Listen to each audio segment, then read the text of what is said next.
The ocean is on fire. It burns in streaks of orange and black. Flames crawling across the waves like oil come alive. Men scream into the smoke, their voices swallowed by the roar of detonations so loud they no longer sound like explosions. Only thunder, endless and merciless. In the heart of that inferno, a ship larger than any fortress ever built by man shudders as her steel bones tear apart. The battleship Yamato, the pride of Japan, the largest warship ever to sail, rolls helplessly, her decks awash with blood and seawater, her guns silent, her crew blinded by heat and fury. Captain Kosaku Ariga stands on the bridge, his white gloves soaked crimson, watching as his empire's final hope dies beneath him. Every inch of the vessel trembles. Somewhere deep below, boiler rooms rupture like lungs collapsing. Above him, sailors are thrown into the sky as the first explosion tears through the forward magazine, a column of fire rising higher than the mast. In that last moment, as the horizon flashes white and the world becomes nothing but light, Ariga whispers his final order, Tenoheka Banzai, long live the Emperor, and the Yamato, once the soul of the Imperial Navy disappears beneath the burning sea. It began long before the fire, before Okinawa, before the suicide order. It began in a quiet shipyard at Kure Naval Base, where the Empire of Japan's engineers forged a weapon meant to defy the very balance of the Pacific. The year was 1937.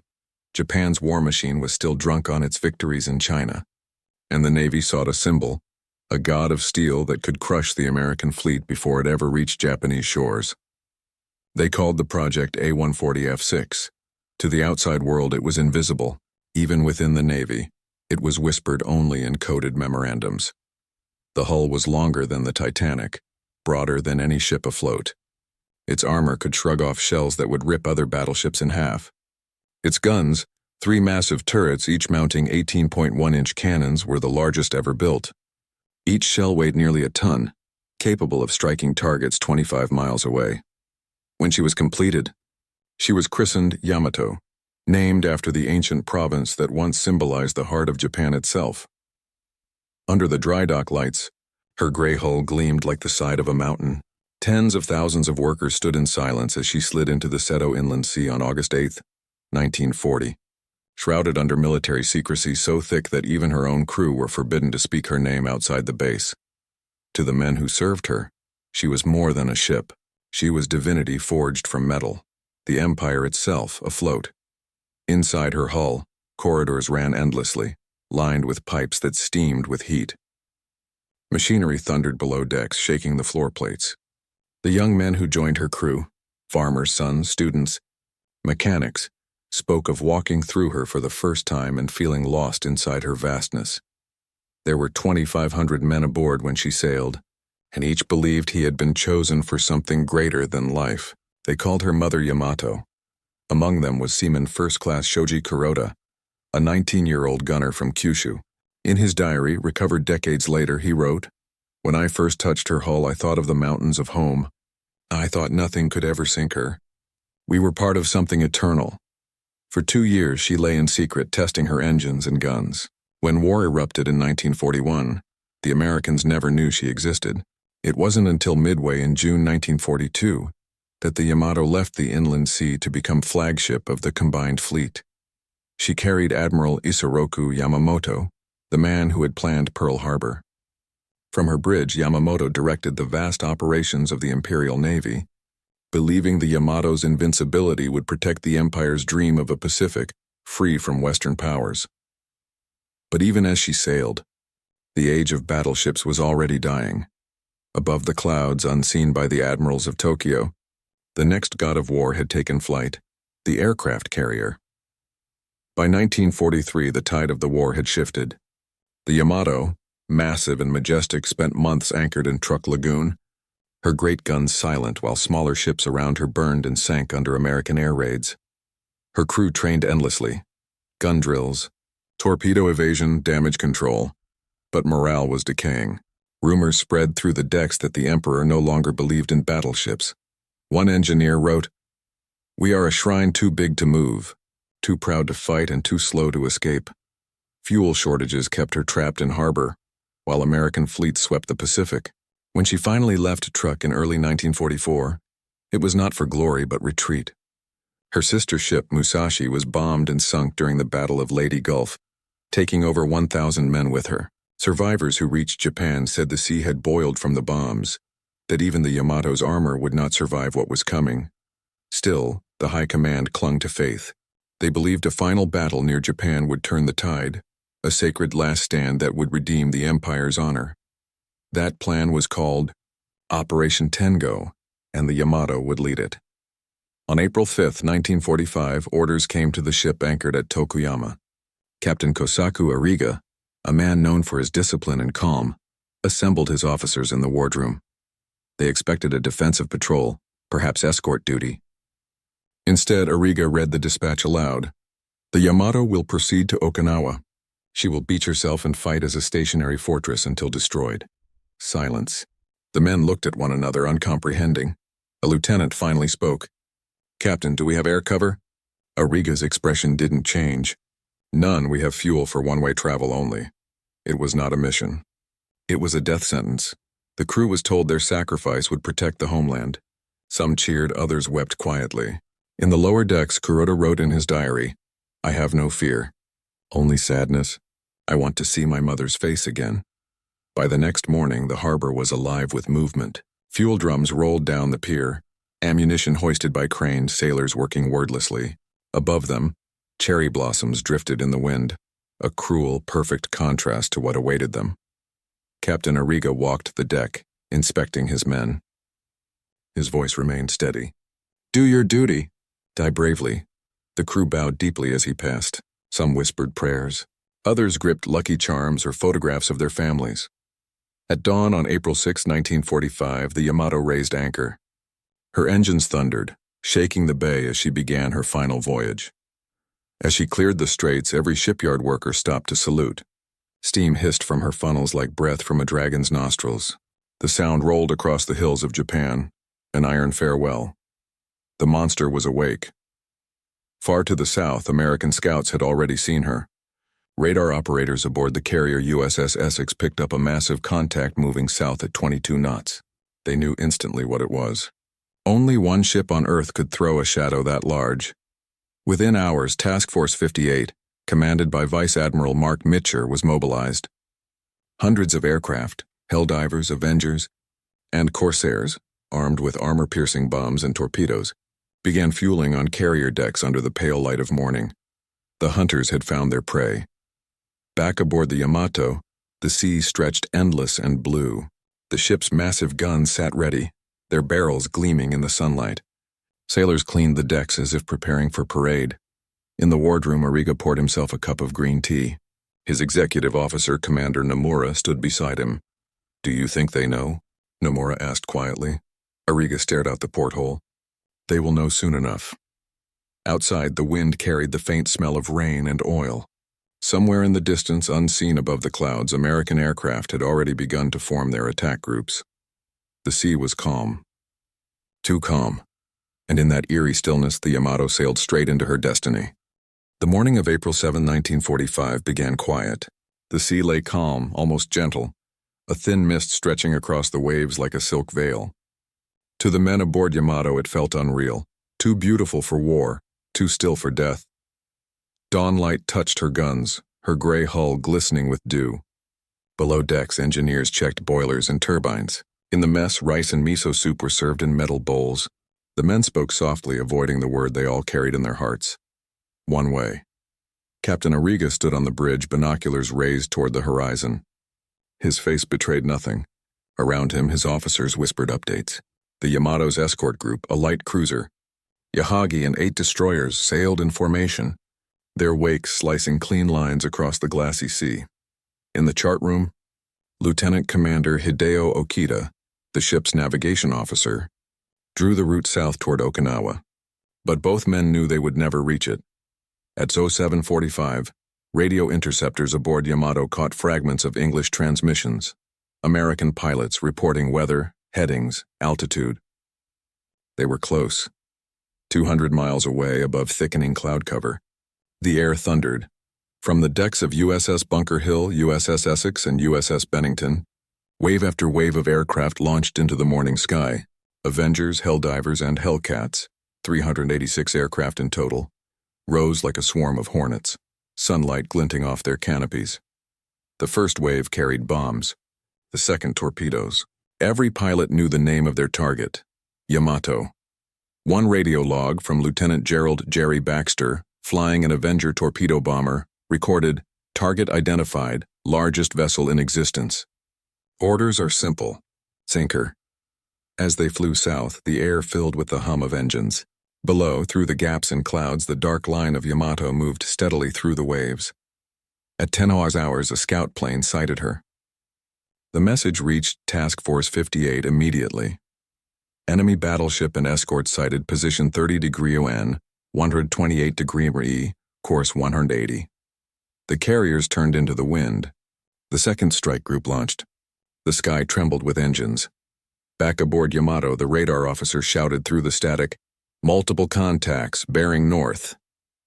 Ariga lifted his binoculars. Tiny black dots appeared on the horizon.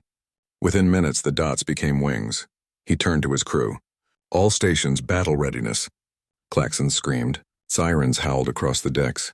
Men ran to their stations. Below, magazine crews loaded shells the size of barrels into the guns. Fire control teams took their positions in the armored citadel. The world had become movement and noise. Gun crews stripped to their undershirts, sweat glistening under the morning sun as they swung open the hatches of the Type 89 dual-purpose guns. The Yamato bristled with anti-aircraft weapons, more than 150 barrels pointing skyward. From the deck, sailor Shoji Kuroda looked up. The sky was alive with approaching aircraft, a shifting mass of glinting metal and sunlight. He wrote in his diary moments before the first attack. "They look like birds at first, so small, but the air itself trembles. My heart beats like the guns." At 12:20, the sky broke open. The first bombs fell like rain. Explosions ripped across the deck, geysers of flame and seawater reaching 20 meters high. The sound was beyond human scale, deafening, constant, endless. Shrapnel screamed through the air, slicing through men and steel alike. Yamato's gunners fired wildly. The sky turned white with tracers. Black puffs of anti-aircraft bursts filled the clouds, but the planes kept coming. Helldivers screamed down in near-vertical dives, releasing bombs at point-blank range. One struck near the forward turret, blasting through the armor. "The concussion threw men off their feet, smoke pouring into the bridge. Damage control," Ariga barked. "Forward compartment flooding," came the reply. But even before the words faded, another wave hit. Torpedoes sliced through the water, their wake streaks of foam. "Portside. Portside incoming!" Yamato turned hard, her massive hull groaning. She avoided one, but three struck amidships. The ship lurched violently.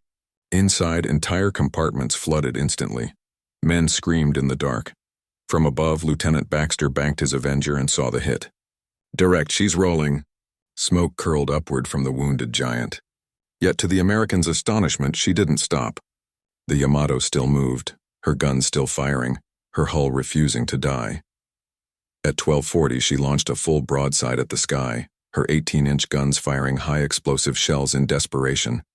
The concussion was so great that it shattered glass in her own bridge. The shells burst in massive clouds thousands of feet above, but the bombers flew through the smoke, relentless. Another torpedo struck her stern. Then another. Then two more. Each hit sounded like the earth itself cracking. Below decks, chaos reigned. The ship was listing 10 degrees to port. Water flooded boiler rooms, extinguishing fires. Steam hissed from ruptured pipes. Men slipped on the oil-slick floors, carrying stretchers through smoke-filled corridors. In one compartment, Chief Engineer Masami Ogawa struggled to reroute power to the pumps. "If we lose pressure, we lose steering," he shouted. His men worked blindly in heat that seared their skin. "Pump number 3 is gone. Seal it and move." The order echoed through the decks. Above, the sound of the ship's heartbeat, the rhythmic thrum of engines, faltered. And then, silence. Captain Ariga gripped the rail of the bridge. Through the haze, he saw his escorts burning, the light cruiser Yahagi split in half. Destroyers trailing black smoke, men diving into the sea. He turned to his XO. "Signal all ships. Proceed independently. Protect the Emperor's land." The radio man hesitated. "Sir, that means—" "I know what it means," Ariga said quietly. Yamato was alone now. The next wave struck. At 13, 110 aircraft attacked simultaneously from both flanks. Torpedoes churned toward her hull in perfect coordination. Ariga ordered a turn starboard, but the helm was slow, sluggish. Port engines flooded. 3 torpedoes hit portside again. The ship rolled, water rushing through torn bulkheads. Gun crews were swept from their stations. Men in the engine room fought to keep the generators alive, but steam filled the compartment, blinding them. Kuroda clung to a ladder, watching the world tilt sideways. He could smell oil, blood, and smoke all at once. The heat was suffocating. "We are underwater but still burning," he wrote. On the bridge, Ariga gave his final command. All men not at post abandoned ship, but few obeyed. They were Yamato's crew. Their ship was dying. They would die with her. At 13:20, a bomb penetrated the aft magazine. The explosion lifted the entire stern out of the water. Flames engulfed the deck, ammunition cooking off like fireworks. The shockwave tore open hatches and sent men flying into the sea. Kuroda was thrown clear, landing in the oily water. He surfaced amid burning debris, choking on smoke. All around him the Yamato loomed, a wall of fire against a gray sky. He saw men still at their guns, still firing into the storm of planes above, even as the ship began to list beyond recovery. "They did not scream," he wrote later. "They only kept shooting until the sea took them." At 14 Aung, the list reached 30 degrees. The ship's great hull began to roll over. Crewmen clung to railings, others slid helplessly into the flames. Captain Ariga refused to leave his post. He ordered his aides to evacuate, but they stayed beside him. "If Yamato dies, we die with her," they said. He bowed once, then saluted the flag hanging from the bridge ceiling. Moments later, the final torpedo struck under the number 2 turret. It tore through the heart of the ship. Inside the magazine, 700 tons of explosives ignited. A sun rose beneath the ocean. At 14:23, the Yamato disintegrated. The blast split the sky, a mushroom cloud rising over the sea visible more than 100 miles away. The sound rolled across the water for minutes. The ship vanished in an instant, blown apart by her own ammunition.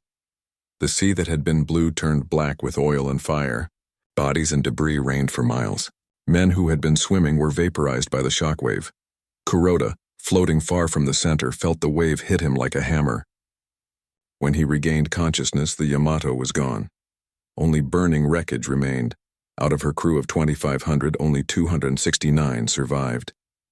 By sunset, the ocean was silent again. The Americans flew home, their radios buzzing with coded triumph. For them, the battle was over. For Japan, something much deeper had died. The Yamato, the empire's symbol of strength, had gone down without ever firing a shot in vengeance. In the imperial palace, news reached Tokyo that evening. No words were spoken. The emperor simply lowered his head. Somewhere in the black Pacific, the last bubbles of air rose from her shattered hull and vanished into eternity. When the last explosion tore the Yamato apart, the world above her became unrecognizable. The ocean itself seemed to convulse, waves rising like walls coated with burning oil and fragments of steel. What had been order and formation only hours ago was now a floating graveyard. Shoji Kuroda drifted through the debris field, the salt stinging his wounds, ears ringing from the concussion. Around him floated hundreds of men, some alive, most not. The water burned in places where fuel still flamed on the surface, and he had to duck under to keep his hair from catching fire. He surfaced beside a life ring, gripping it with trembling fingers. Every breath tasted of oil. The sea smelled of metal and death. Above the wreckage, black columns of smoke climbed so high they vanished into the clouds. For hours, Kuroda watched the sky. The planes were gone now. No sound of engines, no gunfire, only the crackle of distant flames. He could hear faint voices, "Tasukete," "Help," then silence again, as each voice faded beneath the waves. Far away aboard the American carrier USS Yorktown, the pilots of Task Force 58 returned home. Some cheered, others sat in stunned quiet. They had just destroyed the largest warship ever built, but none of them had imagined the scale of it. The flash that lit the sea like a sunrise, the shock wave that rattled their wings from miles away. Lieutenant Baxter wrote in his logbook that night. The explosion looked alive. It was not victory I saw, but something dying in pain. The photos taken from their gun cameras would become legend. One frame showing Yamato mid-turn, half her hull hidden beneath a tower of smoke, fire spilling from her decks, another showing her breaking apart, vanishing into a cloud the size of a mountain. Those images would circle the world. But for the men in the water, history was not film.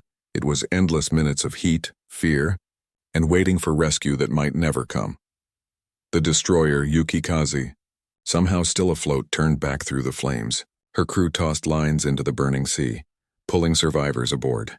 Many refused help. One petty officer slapped away the rope, shouting, "Let me go down with Yamato," and vanished beneath the waves. Kuroda, exhausted and half-conscious, was hauled aboard by two sailors. His skin was blistered, uniform torn. The deck around him was slick with oil and seawater. Someone shouted, "Another explosion," and everyone ducked instinctively. But it was only the echo of ammunition still cooking off underwater, a thunder that seemed to go on forever, as though the ship's heart kept beating beneath the surface. He turned to look back one last time. Where Yamato had stood, there was nothing but smoke and shimmering heat. The horizon itself looked wounded. News of the loss reached Vice Admiral Seiichi Ito, who had gone down with the ship, through those who survived him. They said his last words on the bridge had been, "I am proud to die with Yamato. Tell the Emperor I have done my duty."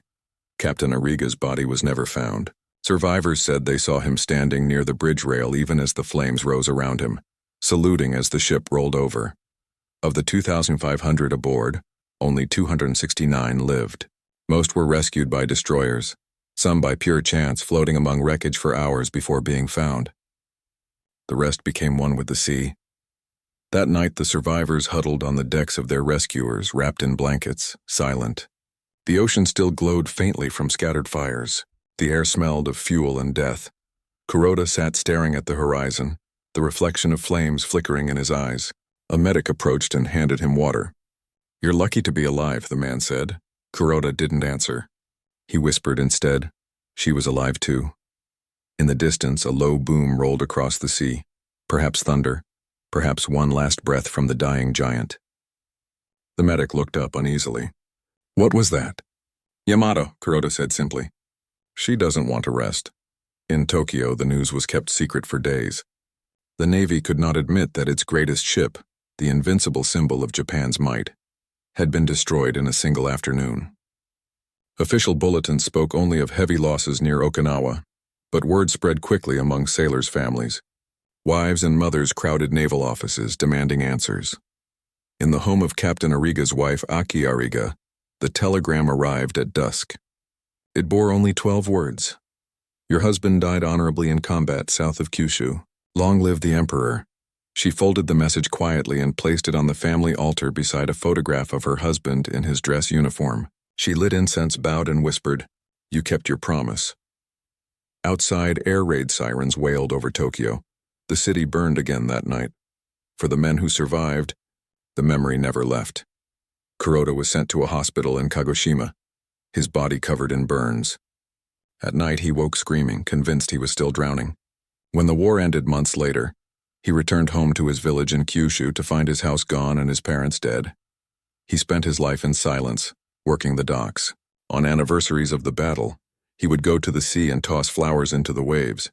Once in an interview decades later, he said, "When Yamato died, Japan's soul went down with her. We were taught she could never fall. But she did, and so did we." Below the surface, Yamato's broken hull lay scattered across the seafloor 400 feet down. Her turrets lay upside down, massive steel barrels pointing toward the abyss. Her bow was gone, her bridge twisted, her armor peeled back like flesh from bone. Yet divers who visited the site decades later reported something strange, an eerie quiet unlike any other wreck. No fish swam near it.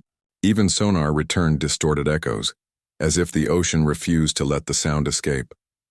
One Japanese oceanographer described it as a wound in the sea. In 1985, the wreck was officially rediscovered. Cameras descended into the darkness, revealing the vast shape of her remains. When the lights touched the shattered bridge, a plaque was placed nearby bearing the words, "Here lies Yamato. With her sleep those who loved the sea.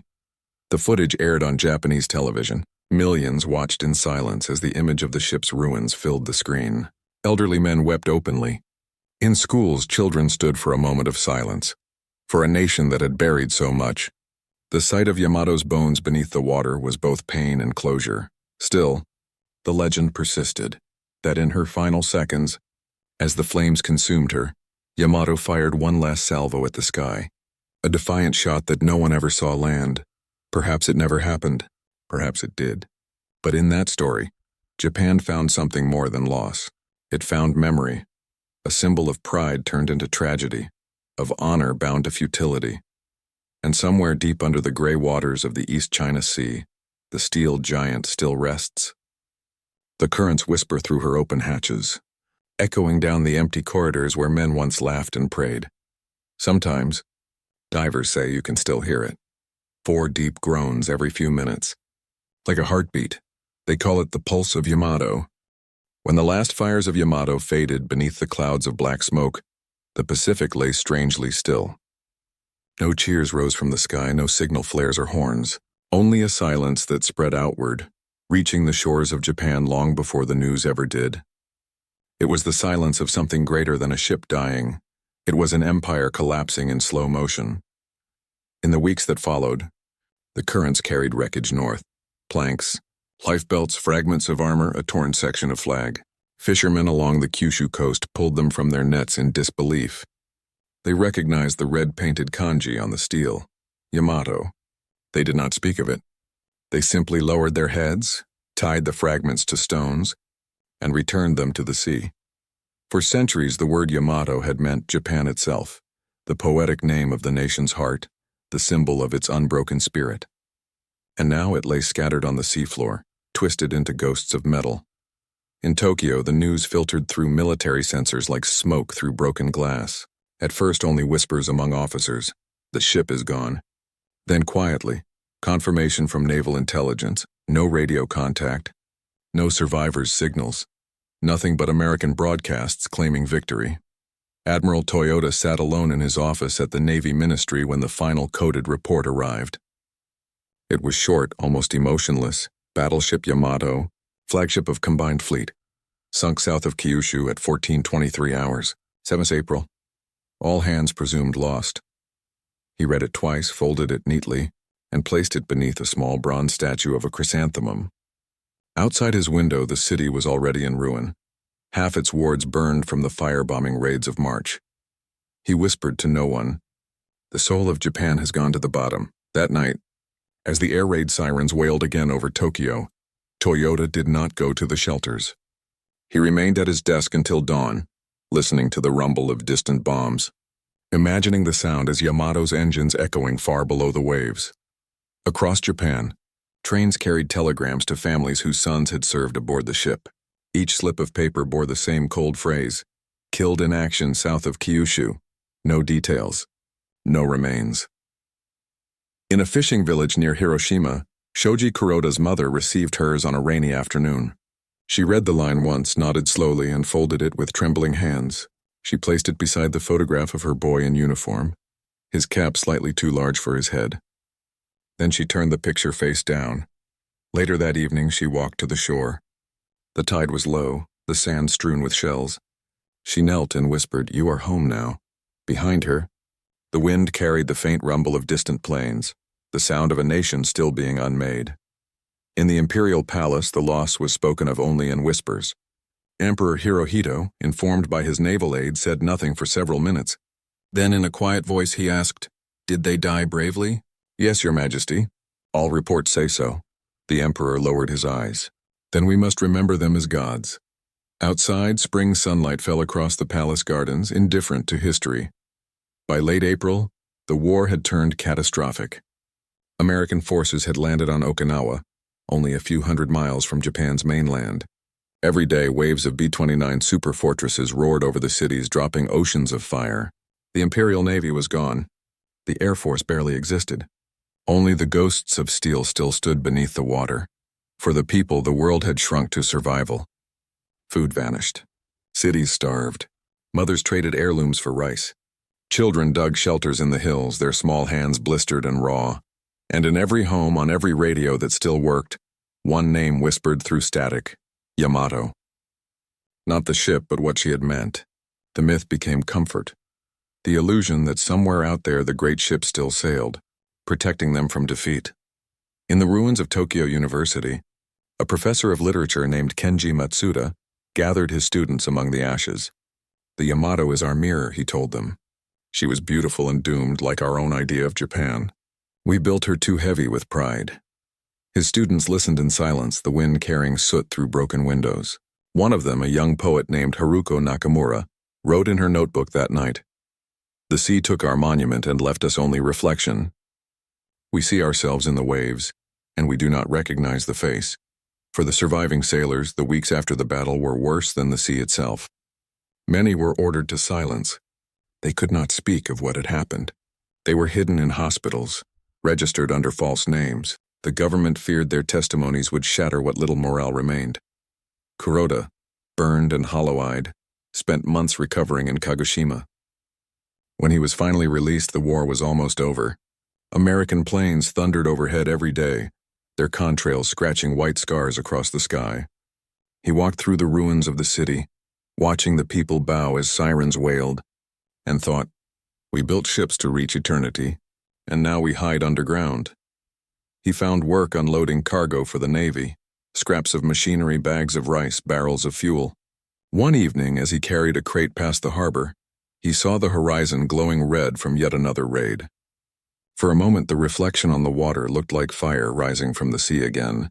He stopped walking, heart pounding, convinced he heard the echo of gunfire, the deep roll of Yamato's engines under the waves. Then the light faded.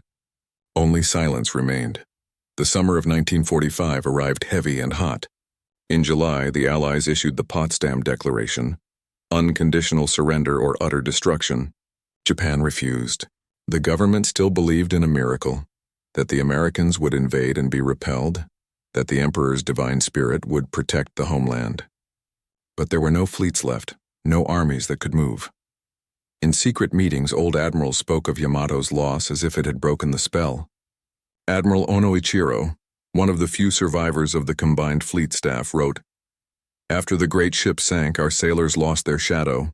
The Empire walked in daylight, but its heart had gone dark. The last defenders prepared for a final hopeless stand. Students were trained to carry bamboo spears. Pilots, barely 18, climbed into their Zero fighters with fuel for one-way flights. Each night they bowed toward the south, toward the sea where Yamato slept, believing her spirit would watch over them." On 6th August, the first atomic bomb fell on Hiroshima. A flash brighter than the sun erased the city in seconds. A week later, Nagasaki followed. The Emperor, hearing of the destruction, finally broke the silence. In a trembling voice broadcast across the nation, the first time his subjects had ever heard him speak, he announced, "Surrender." When Kuroda heard the words crackling through the radio in the warehouse where he worked, he sat down on the floor. Around him, men stared blankly at the loudspeaker. None spoke. The war that had consumed their lives was over, but there was no joy, no relief. Only exhaustion and the echo of the sea. He whispered, "Yamato can sleep now." The occupation began. American ships filled the harbors, their flags fluttering where the rising sun once ruled. Japan was a nation of ashes. Cities were rebuilt from dust, but the past clung like salt in the air. The word Yamato became taboo for a time, too painful, too grand, too bound to failure. Yet quietly she lingered. Veterans formed associations, writing letters to one another in secret, exchanging faded photographs. They met once a year at the Kure shipyard ruins, standing before the rusted slipway where she had first touched the water. They bowed deeply, heads lowered, saying nothing. In 1953, Kuroda returned there for the first time. The docks were silent, overgrown with weeds. He traced his fingers along the cracked concrete, imagining the thunder of engines, the voices of friends long gone. "She was alive," he murmured. "She breathed fire." He took a small piece of rusted steel from the ground and kept it in his pocket for the rest of his life. As the decades passed, Japan changed. The country rebuilt, rose from ruin into prosperity. Neon lights replaced blackout curtains, factories replaced shipyards, children grew up without knowing war. but in museums and in whispered stories. The ghost of Yamato returned, no longer a weapon but a memory. In 1968, a monument was erected overlooking the Seto Inland Sea. Carved into stone were the names of all 2,500 men lost with the ship. Every year on 7th of April, survivors and families gathered there at dawn. Bells tolled once for each turret, and the sea breeze carried incense over the water. Old sailors stood in rows, their uniforms faded, medals glinting in the light. When the final bell rang, they bowed toward the horizon and sang softly, "Farewell, our mother Yamato. You sleep beneath eternal waves. We will see you in the morning tide." Kuroda attended until his final years. Reporters asked why he still came. He smiled faintly and said, "Because she remembers us. When the wind blows from the south, I can hear her engines." He passed away in 1993, at the age of 67. In his drawer, his children found the piece of rusted steel wrapped in cloth and a single line written on paper. "We were not gods. We were only men who believed in one." Even now, the sea above the wreck remains eerily calm. Fishermen say no storm ever lingers there long. Sonar buoys sometimes pick up rhythmic echoes, deep, measured pulses that repeat at long intervals. Scientists call it thermal movement within the hull. The old sailors call it her heartbeat. At certain depths, divers claim to hear faint metallic sounds like gun breeches sliding closed. When the light of their lamps touches the corroded armor, tiny fish scatter in every direction. Then comes the quiet again, so deep it feels like time itself holding its breath. In 2015, a remotely operated camera captured the ship's bow section for the first time since 1945. Across the broken steel, corals glowed pale white, soft as snow. The camera lingered on a single character still visible under decades of silt. Yamato, the operator, a young Japanese engineer born half a century after the war, whispered through the headset, "Welcome home." That footage was broadcast worldwide. For a brief moment, the past resurfaced. Veterans saluted their screens. Younger generations watched in awe. Commentators spoke of technology, history, engineering, but for those who truly understood, it was simpler. The sea had finally given back the face of a god. Historians argued whether Yamato's final voyage had been bravery or madness. But the sailors who went down with her left no doubt. They had followed orders, yes, but also belief that even in death they could serve something eternal. In that they were right. For 80 years later, the world still whispers their ship's name. As night falls over the East China Sea, ships passing above her wreck switch off their lights and sound a single horn in salute. The vibration travels downward, through layers of water, until it reaches steel. And somewhere in that dark silence, perhaps the old ship stirs, not in vengeance, not in sorrow, but in memory. The echo of engines beginning to turn once more. For a moment the ocean trembles as if recalling what it once carried. Then the sound fades and the water closes again, seamless, eternal. The empire that built her is long gone. The men who sailed her are dust. Yet the story of the Yamato endures, not as power but as warning. A monument to human pride and to the quiet dignity of those who followed it into fire. The sea never forgets. It keeps its dead the way a cathedral keeps its echoes, not buried but suspended, forever resonating through time. 8 decades after the Yamato's fall, the waters south of Kyushu still shimmer strangely on calm mornings, as if sunlight remembers the fire that once burned there. Every April, when the anniversary comes, Japan turns its gaze to that patch of ocean. Television screens fill with grainy footage of the ship, with interviews of the few who survived, their voices now frail and trembling. And beneath their words, an unspoken question lingers. What did it all mean? The answer lies not in politics nor in victory or defeat, but in what the ship became after she died, a reflection of everything her nation once was, and all it chose to leave behind. In 2005, the city of Kure, where Yamato had been born in secret, opened a museum beside the old naval yard. Its walls were of steel and glass, shaped like the hull of a ship half buried in memory. Inside, at the center of a vast hall, stood a model of Yamato, 1/10 scale, precise in every rivet, every gun, every antenna. Visitors walked around her in reverent silence. Children pointed to the massive forward turret. Elders bowed before her bow as if before a shrine. One corner displayed relics recovered from the wreck, A rusted binnacle, a sailor's watch frozen at 1423, the moment the ship exploded. Behind glass, a charred naval cap lay under soft light. Its tag still bore a name, S. Kuroda. A small note below it read, "Recovered by fishermen, 1947.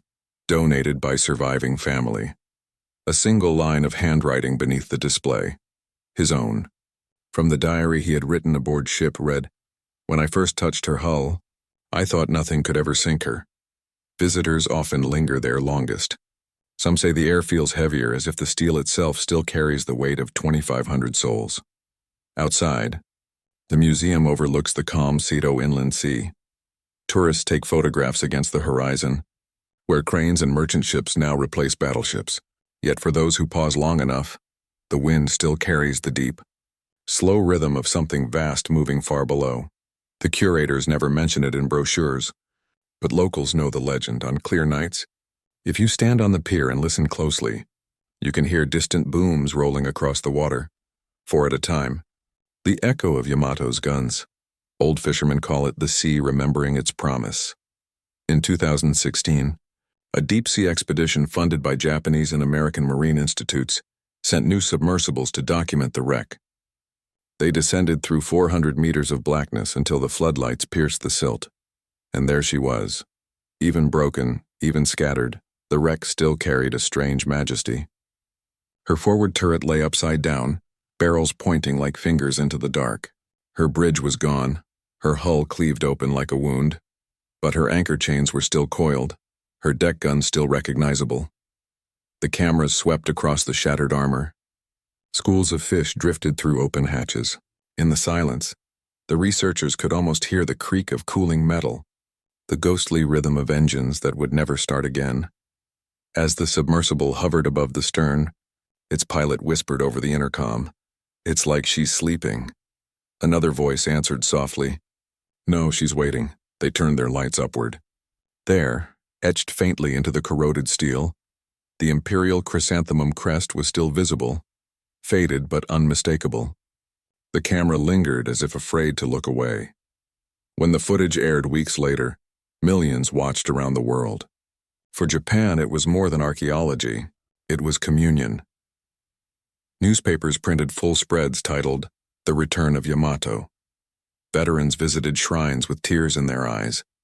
Young people who knew war only through textbooks saw in those images something they had never imagined. Not glory, not victory, but human scale, the cost written in rust. In classrooms, teachers spoke of the ship not as weaponry but as warning. They showed the students photographs of the wreck and told them what each torn plate of steel meant. Ambition, hubris, sacrifice. "Look," one teacher said, "this is what happens when pride becomes prayer." The children sat silent, the projector humming, the image of the great ship glowing on the wall like a ghost. That same year, a documentary crew interviewed surviving families of the crew. Among them was Keiko Ariga, granddaughter of Captain Kosaku Ariga. She stood at the Kure Memorial in the soft rain, holding a small white flower. "My grandfather died with honor," she said quietly, "but I don't think he wanted us to repeat it. His letter to my grandmother said, 'If I do not return, tell our son to love peace more than victory.'" She placed the flower on the granite slab and bowed deeply. For a moment, thunder rolled across the distant sea, low, steady like a gun salute. Beyond Japan, the world's historians debated Yamato's meaning. Some saw her as a technological marvel, the pinnacle of naval engineering. Others called her a monument to futility, a ship designed for a war already lost. But all agreed on one thing: no machine had ever embodied a nation's spirit so completely, nor died so symbolically. In Washington, a naval historian wrote, "The Yamato was not merely a ship. She was Japan's last prayer made of steel." In Tokyo, an aging poet named Haruko Nakamura, the same woman who had once written of the sea's reflection in 1945, published her final collection. The opening poem was titled "Echo of the Hull." It read, "Beneath the salt sleeps pride, beneath pride, grief, beneath grief, the heartbeat of men who thought the ocean was theirs. We are their children. We walk on their waves." Over the years, the Yamato's name would find new life in art, in film, even in space-age fiction, an echo remade as myth.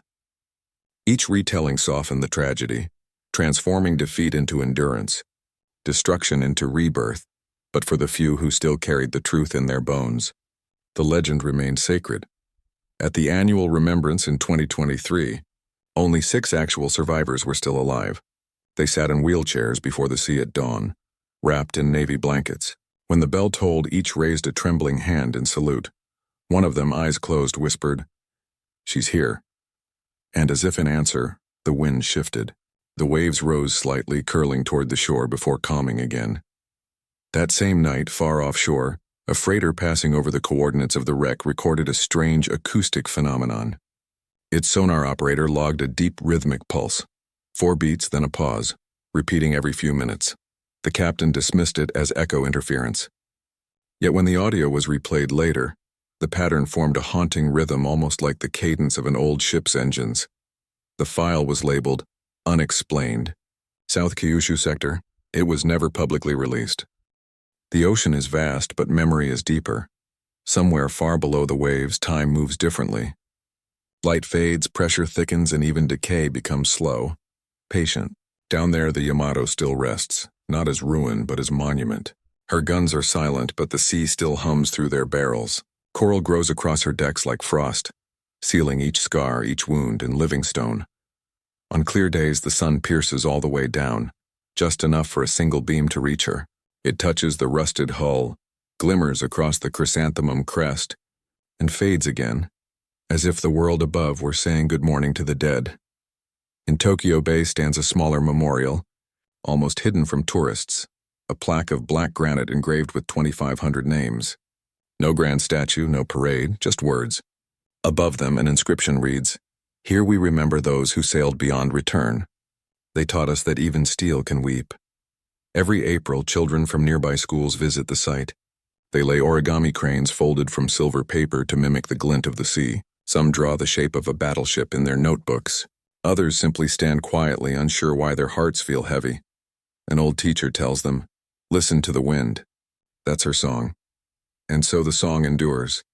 Not of war, but of what war takes. Not of glory, but of the men who vanished believing they were serving something eternal. And perhaps in their way they did. For the Yamato's name outlived every admiral, every empire, every flag. It became the name of ships of peace, cargo carriers, research vessels, even spacecraft. Each time the builders christened them not to resurrect the old might, but to remind themselves never to mistake pride for purpose again. As twilight settles over the East China Sea, the horizon glows faintly red, not from fire now, but from the setting sun.